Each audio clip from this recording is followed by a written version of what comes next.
Ellen Muse again, and for today's video is wala lang. I mean, maghuhugas lang ako ng pinggan, and if you guys wanna see how I wash the dishes, wala akong maisip na content. So, let's get into the video. Actually guys, naka-start na ako. And, ayan, maghuhugas tayo ng pinggan. Kasi, kakaluto ko lang ng steak kanina and I had my dinner. Nag-crave kasi ako ng steak, so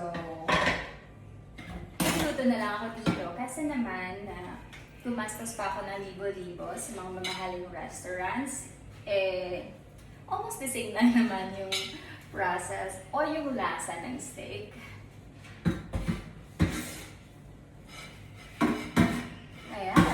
Hugas tayo ng pinggan. Kasi sa bahay hindi ako yung naghuhugas ng pinggan. I have two assistants. Shout out to Ate Cecil and to Lenlen. Yan, sila yung mga tumutulong sa akin sa bahay, sa mga gawaing bahay. Para hindi ako masyadong ma-stress kasi ang dami kong ginagawa kasi. And wala din ako maisip na content. And baka naman may gustong mga viewers dyan na makapanood ako na gumagawa ng gawaing bahay. Kaya may mga tao din kasi na ganyan. Baka ikaw na yun. Kasi andito ka sa channel ko ngayon. So, get this dumi. Saan ba yung brush can? I'll just throw this away. Oops, dito na lang. Yan, linisan natin ito.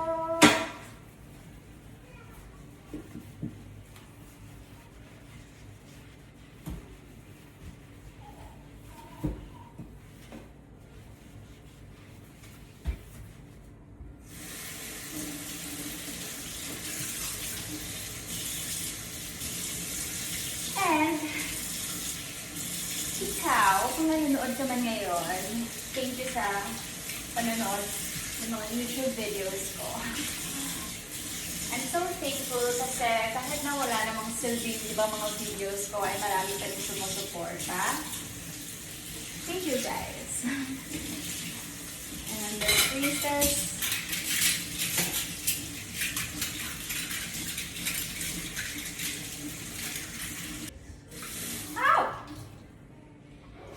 My sick. Yan. Wala na kasi ako maisip na na contents. Actually, hindi to plan.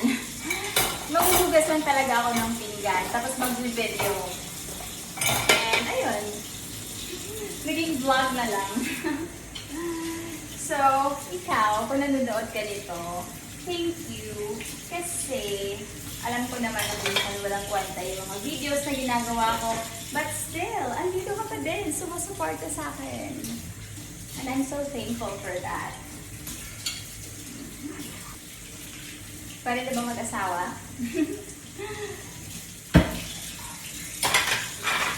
And if nagustuhan mo itong video na to, na gumagawa ko ng gawaing bahay, just let me know.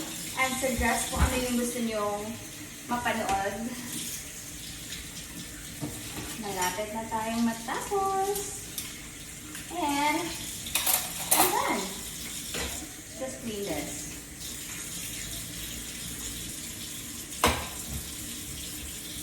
And we're done. And thank you so much for watching this video. Tapos na ako naghugas ng mga plato, ng mga pinggan, and mga utensils na ginamit ko sa pagluto kanina while I was cooking steak. And that's all. Thank you so much for watching this video.